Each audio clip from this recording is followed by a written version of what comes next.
Halo, Assalamualaikum warahmatullahi wabarakatuh. Jumpa lagi dengan saya di channel Obrolan Haris.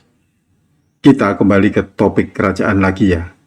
Masih ngelanjutin soal Pura Mangkunegaran di bawah kendali Prabu Prangwedana atau Mangkunegara V yang berkuasa dari tahun 1881 sampai 1896. 15 tahun di bawah Prangwedana ini kondisi keuangan Pura Mangkunegaran morat-marit. Selain karena terjadi krisis ekonomi dunia, gaya hidup sang raja juga hedon. Foya-foya di tengah kesulitan keuangan. Korupsi juga merajalela. Akibatnya, ia meminta bantuan Belanda. Utang, padahal tak ada makan siang yang gratis. Terjebak utang, keuangan Pura Mangkunegaran dikendalikan oleh Belanda. Saya ingatkan ya, untuk teman-teman yang belum menonton episode Mangkunegaran sebelumnya, silahkan nonton terlebih dulu. Karena episode ini merupakan kelanjutan dari peristiwa yang terjadi sebelumnya. Link akan saya taruh di kolom deskripsi dan juga kolom komentar. Ketika Residen ditetapkan sebagai satu-satunya pengurus dari urusan Praja Mangkunegaran, maka rakyat jelata juga terkena dampak buruknya. Kesejahteraan masyarakat semakin terabaikan karena kebijakan-kebijakan yang dilakukan oleh Residen cenderung mengalami kegagalan yang semakin menyengsarakan rakyat. Kemakmuran rakyat terancam, dan kemanapun terganggu akibat adanya pencurian, perampokan, dan bahkan pembunuhan. Rakyat merasa sedang berada pada zaman kolobendu atau zaman kesusahan. Tekanan ekonomi yang berat berupa pajak dan wajib kerja. Terjadi krisis pertanian. Berbagai ketidakpuasan ini akhirnya memunculkan desas-desus akan datangnya juru selamat yang bernama Ratu Adil atau Imam Mahdi. Apalagi sejumlah pujangga mengisahkan tentang akan datangnya Ratu Adil menjelang akhir zaman. Misalnya karya-karya Ronggo Warsito, Serat Musarar Jayabaya, dan Serat Akhiring Zaman.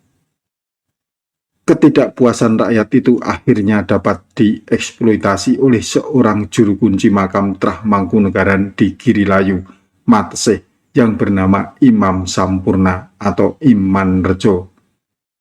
Imam Sampurna menyatakan diri sebagai Ratu Adil yang berjanji mengembalikan masa kejayaan, memurnikan Islam, dan mengusir orang-orang Belanda. Untuk memperluas gerakan, dia menarik penduduk desa. Imam Sampurna juga merekrut para bekel atau kepala desa. Para bekel direkrut karena mempunyai otoritas legal untuk menggerakkan masyarakat desa. Beberapa bekel diangkat menjadi senopati atau pimpinan perang. Keterlibatan para bekel dalam gerakan ini karena ketidakpuasan yang dialami mereka. Penghapusan Apanaga dan kemunculan perkebunan secara besar-besaran telah menyebabkan bekel menderita. Apanaga itu tanah pemberian dari raja untuk kerabat atau pejabat. Gerakan Imam Sampurno itu sering disebut sebagai gerakan mesianisme dan milenarisme. Istilah kerennya seperti itu. Mesianisme adalah ideologi yang menggambarkan harapan datangnya zaman adil dan makmur. Sedangkan milenarisme adalah ideologi yang menggambarkan suatu masyarakat yang mengalami zaman keemasan dengan penuh kesejahteraan. Gabungan antara mesianisme dan milenarisme ini menghasilkan gerakan sosial yang dahsyat. Tetapi saat itu, Imam mungkin tak memikirkan teori sejelimet ini. Dia hanya ingin keluar dari kesengsaraan. Siapa Imam Sampurna? Imam Sampurna berasal dari desa Klangon. Ia sering berpindah dan berganti nama. Lahir di desa Katipiro dengan nama Samiran. Ketika besar berganti nama menjadi Kasanrejo dan pindah ke desa Klangon. Di desa ini dia menjadi seorang santri dan mengganti namanya menjadi Abdul Ghani. Pada tahun 1885, Kasanrejo pindah lagi ke desa Girilayu dan mengganti namanya menjadi Imanrejo. Di sini ia menjadi ketip, juru kunci, dukun, dan guru agama. Imanrejo kemudian menjadi orang yang sangat berpengaruh di Girilayu. Sebelum mengubarkan gerakan, Imanrejo terlebih dulu bersemedi di hutan Ketangga di Madiun. Dia kemudian mengaku mendapatkan wahyu setelah bersemedi di sana. Ritual semedi di hutan Ketangga sebenarnya hal yang sering dilakukan para calon Ratu Adil. Dalam ramalan Jayabaya dikatakan, Ratu Adil akan datang dari hutan Ketangga. Imanrejo bersemedi di hutan ini agar lebih afdol ketika mengaku sebagai Ratu Adil atau Juru Selamat. Pemberontakan itu terjadi pada hari Kamis, 11 Oktober tahun 1888. Imanrejo dan para pengikut yang berjumlah sekitar 70 orang mengadakan selamatan besar-besaran. Imanrejo kemudian mengajak pengikutnya pergi ke Telaga Pasir di Kabupaten Magetan. Mereka berangkat pada sore hari.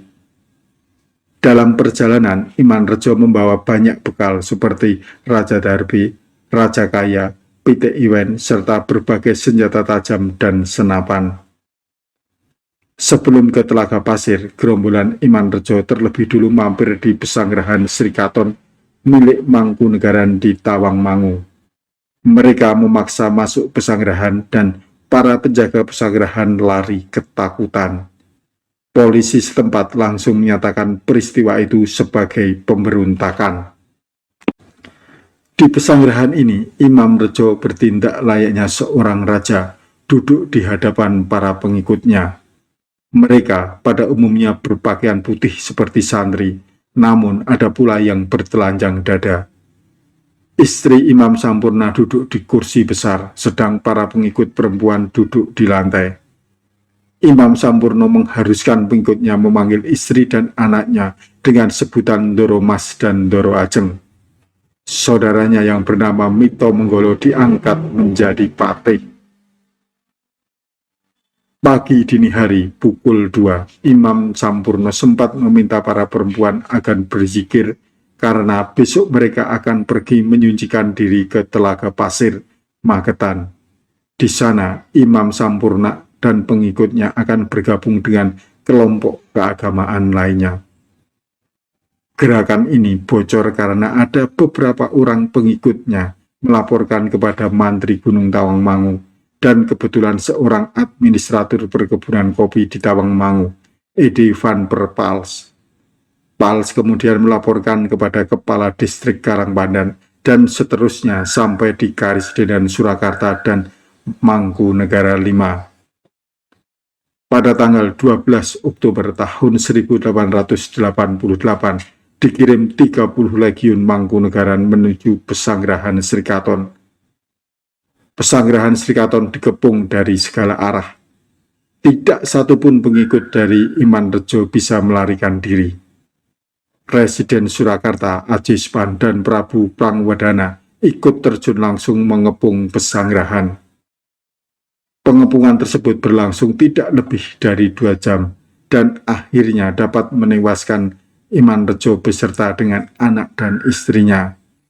Selain itu, Margodikromo, Towongso, dan Mbok Karto Menggolo ditemukan sudah tewas tidak bernyawa lagi karena tertembak pada waktu mau melarikan diri. Para pengikut yang masih hidup kemudian diadili oleh pengadilan Rekso Projo. Peristiwa Sri Katon di Tawangmangu pada tahun 1888 adalah gerakan mesianisme terbesar yang pernah terjadi di Mangkunegaran, sehingga dicatat dalam buku sejarah Mangkunegaran. Gerakan ini muncul karena adanya tekanan ekonomi yang berat, gerakan kebangkitan Islam serta keinginan untuk mengembalikan kejayaan kerajaan seperti sebelumnya yang tak bisa disetir oleh Belanda. Jadi penyebabnya banyak, muaranya ketidakpuasan terhadap penguasa saat itu. Dari pemberontakan Sri Katon ini kita bisa belajar bahwa tekanan ekonomi ditambah penguasa yang semena-mena bisa memunculkan pemberontakan. Hampir semua pemberontakan dilatar belakangi oleh ketidakpuasan kepada pemimpinnya. Ingat, jangan sampai hal ini terulang lagi karena bangsa kita memiliki pengalaman sejarah yang buruk soal pemberontakan dan kerusuhan massal. Oke, kita akan bertemu di episode berikutnya dengan topik yang berbeda. Sampai jumpa. Wassalamualaikum warahmatullahi wabarakatuh.